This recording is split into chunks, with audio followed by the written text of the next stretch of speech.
May 28, 1940. Reich Air Ministry, Berlin. Reich Marshal Hermann Göring tossed the intelligence report aside with clear disdain.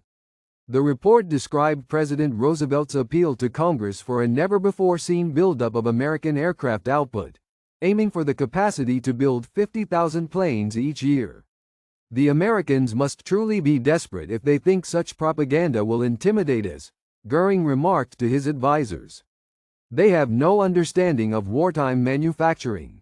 Let them attempt to convert their car factories. They will discover that constructing military planes takes more than just production lines. What Göring overlooked was that in Detroit, a Danish-born immigrant named William Knudsen had already started to prove him mistaken. The ex-General Motors president, currently earning just $1 per year as Roosevelt's director of production, was directing the boldest industrial shift ever attempted by mankind. In only 4 years, plants in the United States would turn out not the scoffed at 50,000 planes per year, but almost 100,000 annually, all while providing for 2 separate war fronts on opposite sides of the globe. The statement that sparked German scorn was delivered on May 16, 1940, even as German tanks sped through France. Addressing Congress, Franklin Roosevelt announced, "I should like to see this country prepared to turn out at least 50,000 aircraft annually." Doubt was widespread even among friendly nations. The United States had built only 3,611 military aircraft in 1939. The Army Air Corps held 1,700 operational planes, much of which were outdated. Despite this, Roosevelt called for a 14-fold rise in output. William Knudsen became the mastermind behind this achievement. When asked who could possibly deliver such staggering production, presidential aide Bernard Baruch replied, "First, Bill Knudsen. Second, Bill Knudsen. Third, Bill Knudsen." Knudsen had left behind his $300,000 income to serve his new homeland, importing methods of car mass production into aircraft construction. The overhaul got underway right away. By December 1941, U.S. plants were churning out 2,000 warplanes per month, a 20-fold boost compared to 2 years before. Ford Motor Company revealed plans for a gigantic bomber assembly at Willow Run, Michigan. Boeing enlarged its Seattle works. Douglas Aircraft brought in several thousand new employees. The arsenal of democracy was coming to life. The Nazi regime's underestimation of American capacity was a result of both racial arrogance and deliberate ignorance. General Friedrich von Bodecher, military attaché in Washington from 1933 to 1941, sent precise accounts describing U.S. military industrialization. His message in December 1940 cautioned, "American war production will reach heights beyond imagination." German authorities in Berlin brushed off these alerts as defeatist overstatements. When Bodecher met Hitler in February 1939 to talk about American strength, the Führer raged about alleged U.S. racial decline instead of considering the intelligence. Hitler said Americans were half Judaized, half Negrofied, and unfit for prolonged fighting. This woeful ideology would be deadly. Bias affected every echelon. Luftwaffe intelligence discounted reports about women working in aircraft plants, seeing it as proof of American despair. They failed to comprehend that mobilization in a democracy might surpass what a dictatorship could command. Reports about 3-shift factories were received with suspicion. German experts believed these were fabrications. The Nazis' worldview simply refused to recognize the facts about America. Ford's Willow Run plant was symbolic of U.S. drive. Built beginning April 18, 1941, on farmland, it became the largest plant in the world under one roof, 3.5 million square feet, with an assembly process stretching a whole mile. Charles Sorensen, Ford's production chief, pledged to manufacture a single B-24 Liberator bomber per hour at a time when other plants could only make one per day. Early outcomes were disastrous. The plant's first bomber, finished in September 1942, needed a full rebuild. Half of all products failed quality standards. By February 1943, Willow Run produced just 56 bombers per month, despite assurances of many more. Its critics nicknamed it, "Will it run?" Nonetheless, Ford technicians kept refining the process, breaking the B-24's 488,193 components into smaller assemblies. They invented hydraulic riveting equipment, made pre-made wiring harnesses, and set up mobile assembly lines. They handled 578 design modifications in 1943 alone while keeping output going. Monthly output hit 148 bombers by September 1943. By December, 365. The turning point arrived in April 1944 when Willow Run turned out 428 B-24s, equating to one every 63 minutes, around the clock. This single plant produced more aircraft than the whole German aviation industry. German airmen first detected America's ascendant industrial lead during fighting in Tunisia. Major Johannes Steinhoff, in charge of JG-77, commented in December 1942, "The American flyers no longer look inexperienced. Worryingly, there are more of them each day." Awareness grew throughout 1943. On January 27 came the very first bombing of Germany by American forces' 64 planes targeting Wilhelmshaven. By October, during the notorious Black Thursday at Schweinfurt, the U.S. lost 60 B-17s in one day and could replace them inside 2 weeks. The sheer numbers became undeniable.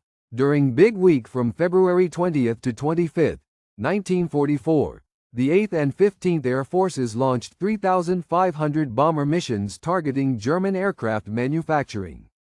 The Luftwaffe lost from 262 to 355 fighters, but the greater loss was about 100 invaluable experienced pilots. General Adolf Galland informed Göring that Germany was losing 1,200 fighters per month while building only 1,000. The United States, on the other hand, was manufacturing 2,500 fighters monthly but losing just 400. Major Heinz Bahr, one of Germany's leading aces credited with 220 kills, recounted a mission over Brunswick in January 1944. He described the bomber formation as extending from one horizon to the other, estimating at least 700 flying fortresses and liberators.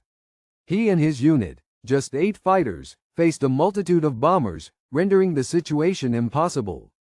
In 1944, U.S. aircraft output reached unprecedented levels. Factories turned out 96,270 planes that year, including 16,048 four-engine bombers, 35,743 fighters, and 22,591 multi-engine airplanes. This figure for a single year surpassed Germany's total wartime production of around 94,677 aircraft. The gap was not just in numbers.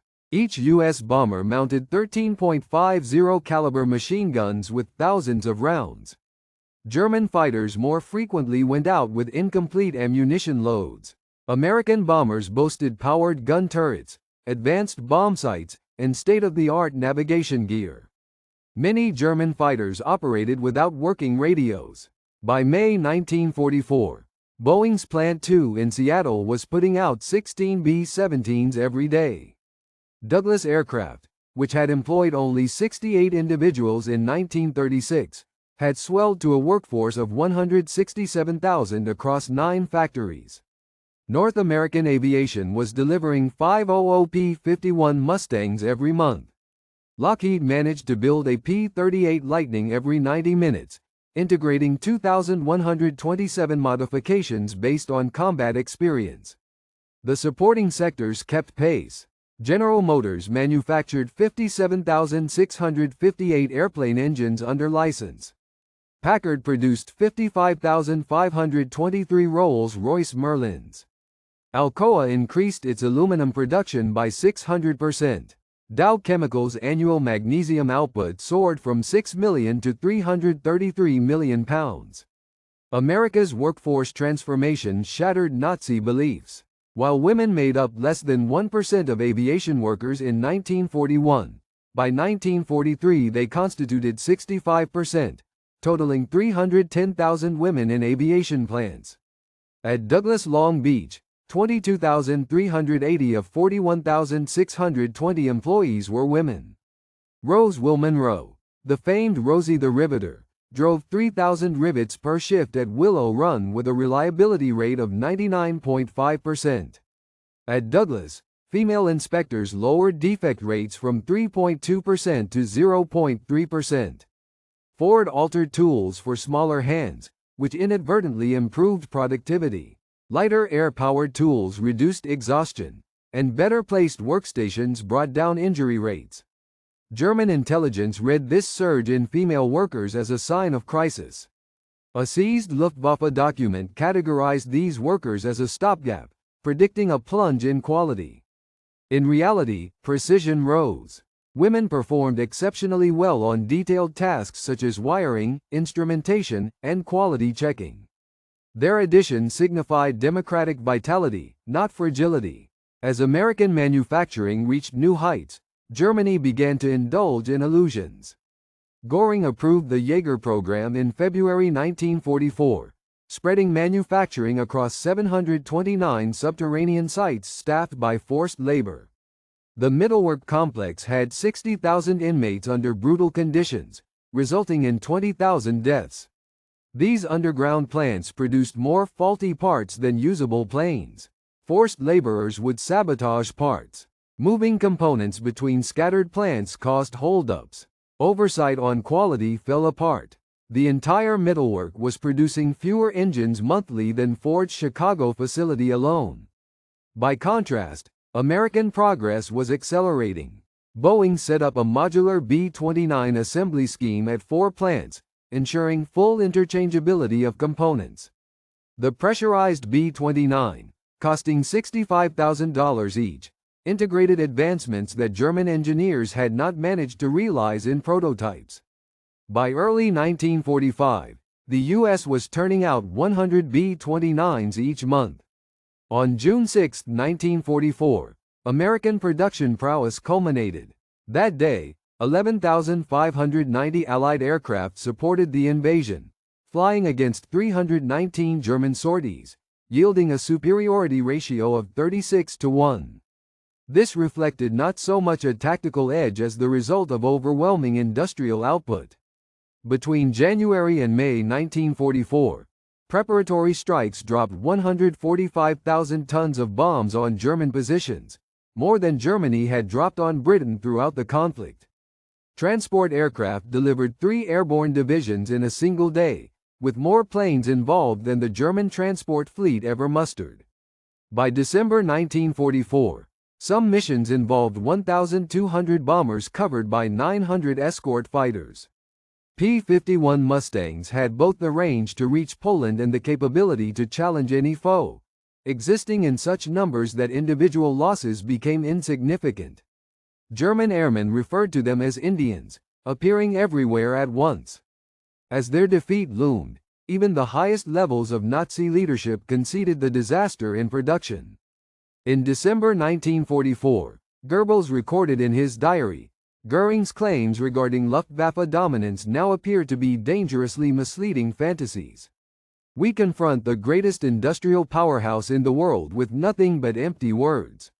RML addressed his team before D-Day.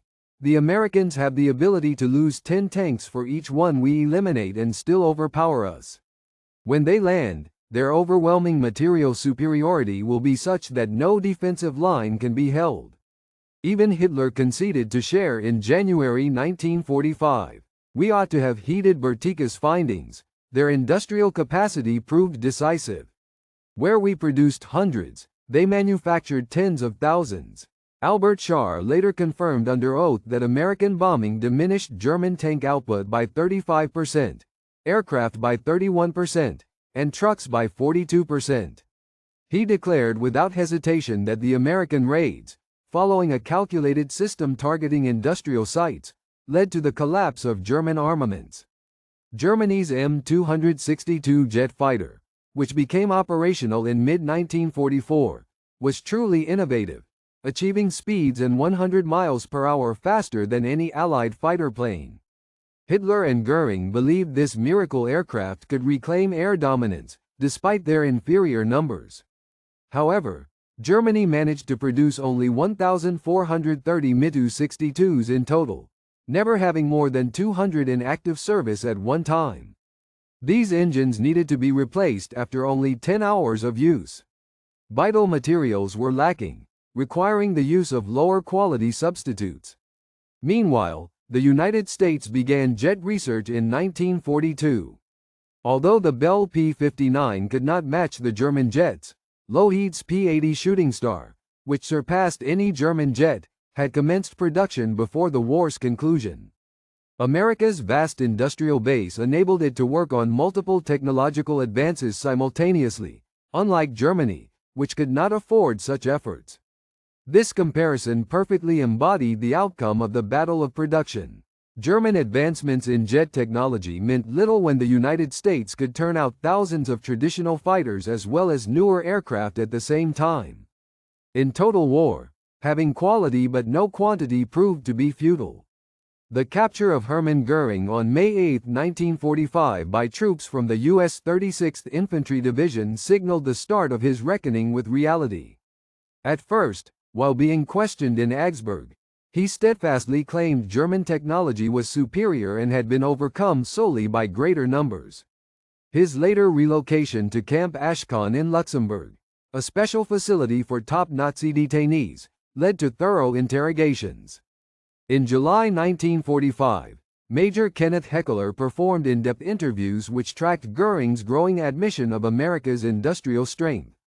"I always knew American industry was immense," Göring confessed to Heckler. "But their performance surpassed even my darkest projections." He found it incredible that a single plant at Willow Run could manufacture more planes than the entire German bomber fleet at its highest point. He was especially amazed at American supply capabilities. "Your logistical reach extends over 2 oceans while supporting domestic manufacturing. This was entirely outside our imagination. We struggled to equip troops 500 miles from Germany, but you supplied armies 5,000 miles from America." During his Nuremberg trial, prosecutors gave Göring definite proof of America's industrial supremacy. Visual data showed America building more aircraft every month in 1944 than Germany could produce in a year. Motion pictures of Willow Run's production lines were shown while German cities destroyed by bombers from that plant were named. On March 14, 1946, Göring's statements on the witness stand exposed his difficulty grasping its scale. "I considered the United States' economic and technical ability to be extraordinarily high, especially its Air Force. Yet it never occurred to me they were capable of raising aircraft output by a multiple of 100 within 4 years. Such expansion seemed literally unattainable." Prison psychologist G.M. Gilbert chronicled Göring's preoccupation with production figures.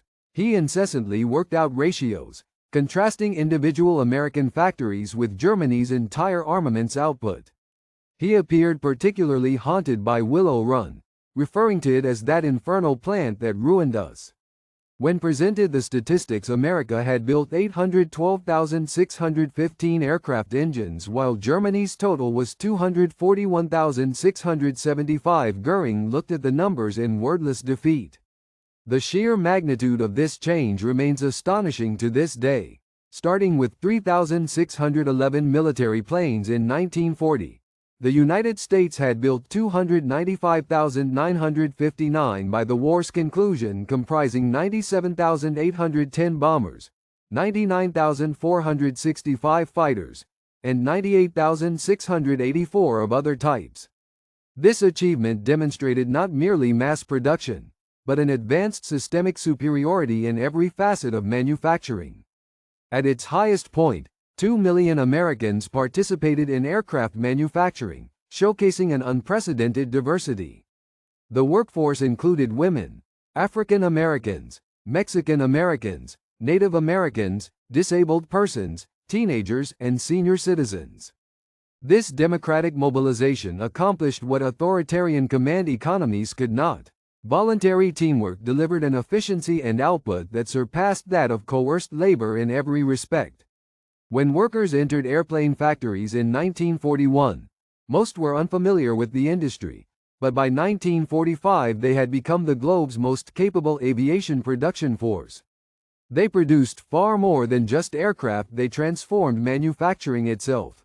Statistical quality processes implemented for bomber output set a new standard for global industrial practice. Automation approaches introduced at Willow Run revolutionized mass production worldwide. Engineers who crafted bomber assembly methods would later design the Saturn V rocket. The women who once riveted B-24s would become mothers to the generation that walked on the moon. This industrial feat did not conclude with the end of the war. It propelled the beginning of America's era of dominance. The financial magnitude defied prevailing economic wisdom. Aircraft output cost $45 billion in 1940s currency, which equals about $800 billion today. The expense for the B-29 initiative alone surpassed that of the Manhattan Project. However, rather than impoverishing the country, the war effort generated unparalleled wealth. The chronic unemployment of the Great Depression vanished entirely. Average personal earnings doubled from 1940 to 1945. Expansion was funded significantly by war bonds purchased by workers themselves.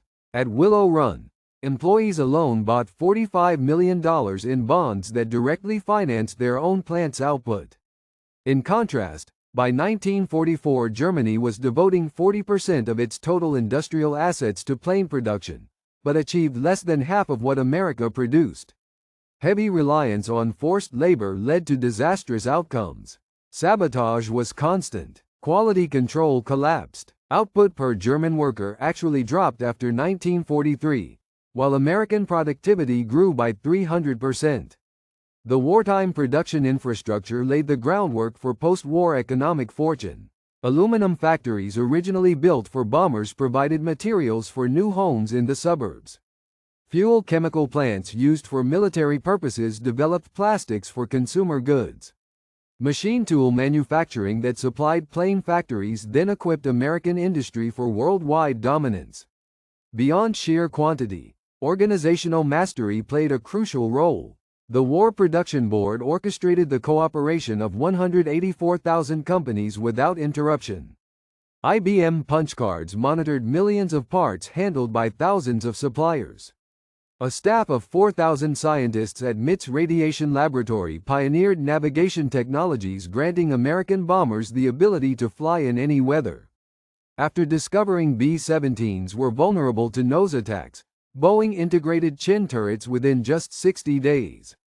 When operations in the Pacific demanded longer range, Consolidated lengthened B-24s without halting production. While German upgrades took months or years, American adjustments were completed in weeks. This adaptability was just as decisive as production scale. U.S. aircraft continually advanced, influenced by ongoing worldwide combat experience. Information from battles in the Pacific reached Atlantic factories within days, whereas German aircraft, produced in secluded underground plants with forced labor, remained unchanged. American designs evolved almost weekly. The feedback between combat and production achieved a level of efficiency never seen before. Pilot reports reached engineers right away. Engineers' modifications found their way to assembly lines within days. Suggestions by assembly workers were communicated directly to product designers. This democratic circulation of information surpassed the effectiveness of Germany's controlled hierarchy. On October 15, 1946, just hours prior to his execution, Hermann Göring composed his final letter. It contained his fullest concession regarding the significance of the production war. In his words, the United States triumphed through industrial might, not sheer military skill. He claimed that their defeat came not from superior fighters on the battlefield, but from better factories at home. The nation he had dismissed as capable only of manufacturing consumer items buried the Wehrmacht under mountains of aluminum and steel. His last remarks to Gilbert were equally enlightening. He said they declared war upon a sleeping industrial powerhouse. Once awakened, their defeat was inevitable. It was not a matter of merely being outproduced. The Americans reinvented the methods of production entirely. Every element of their manufacturing system outclassed Germany's. That night Göring took his own life, but his last words remain as the historical verdict in the battle of production. This field marshal, who once sneered at America's abilities, died with the knowledge that a single American factory had outproduced his entire Air Force's wartime efforts. Military scholars today deem America's production achievement the crucial determinant of the Allies' victory. Without this overwhelming material supremacy, the Normandy invasion would never have happened, the aerial bombardment campaign would have ground to a halt, and success in the Pacific would have been unattainable. Preeminent air war scholar Richard Overy concluded, the outcome was determined not by fighting spirit or tactical brilliance, but by the weight of material. Allied victory became possible because they smothered their opponents beneath a mountain of manufactured goods. The data indisputably confirmed this judgment. By 1944, the United States outpaced the entire rest of the world, both Allies and Axis, in military aircraft production. This was no marginal superiority, it was dominance by several orders of magnitude. For Germany, this meant not just loss, but total destruction. Nevertheless, the broader meaning of this production miracle extended beyond simple military success. It demonstrated the strength of democracy over dictatorship, of liberty over oppression, and of voluntary coordination over enforced compliance. Those who accomplished this transformation were free citizens, not conscripted laborers or slaves, unified in pursuit of a shared goal. Hermann Göring's underestimation of U.S. productive strength became history's most disastrous strategic blunder. His disregard for the power of democratic industry led to Germany's defeat and the loss of millions of lives. His inability to appreciate American manufacturing sealed the fate of the Third Reich long before the first U.S. bombers hit German targets.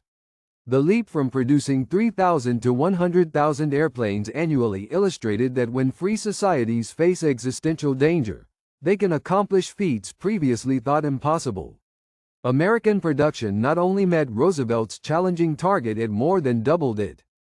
The United States exceeded German output fivefold while simultaneously fighting in the Pacific. Today's policymakers would do well not to repeat Göring's mistake. To interpret peaceful democracies as weak or underplay the productive force of free societies because they pursue prosperity over conquest is to risk a dire and costly error. In 1940, the United States appeared unready for large-scale war. By 1944, the country had transformed into an unmatched industrial powerhouse. The so-named arsenal of democracy showed that assembly lines could determine the outcome of wars just as decisively as battlefields, that the role of laborers was as vital as that of soldiers, and that mass mobilization of industry could be as pivotal as military tactics. Göring discovered this lesson too late, at the price of his nation's collapse. From scoffing at Roosevelt's 1940 announcement to his execution after the Nuremberg trials in October 1946, Hermann Göring's life mirrored the downfall of Nazi Germany. His scorn for America's manufacturing prowess became an epitaph for the Third Reich, a regime that mistook ideology for ability, tyranny for real strength, and racial fantasies for industrial realities. The former Luftwaffe chief, dismissive of U.S. aircraft output, died confronted by the truth that, in 1944 alone, America built more planes than Germany did during the whole war. His ridicule of America's industrial potential turned into the world's most costly joke, paid for with utter defeat. The United States assembled 295,959 military aircraft. Germany managed 94,677. But the essence of the victory resided not merely in totals, but in methodology. This was proof that free people could manufacture more than those laboring under force, that democratic unity could surpass totalitarian direction, and that a diverse, immigrant-rich society could band together to achieve unprecedented feats. Each B-24 Liberator leaving Willow Run every 63 minutes was not simply an airplane, but a declaration of democracy's strength against despotism. Every rivet was set by a woman who had been a homemaker months before. Every engine was put together by a youth who had left school to serve. Every wing was constructed by workers who had escaped hardship and bigotry. All of them proved that a free society, when motivated by justice, could overwhelm tyranny with industry. Göring had laughed at the notion of America producing 50,000 aircraft per year. The United States responded by building double that, fundamentally altering the course of global history. His ridicule lives on in history as the echo of a fatal misjudgment, the refusal to recognize the force of democracy's arsenal by one who understood neither democracy nor the mechanics of manufacturing. In the end, both the democratic system and industrial power overwhelmed him, and all he espoused, beneath 300,000 American-built aircraft that rendered his contempt the symbol of total defeat.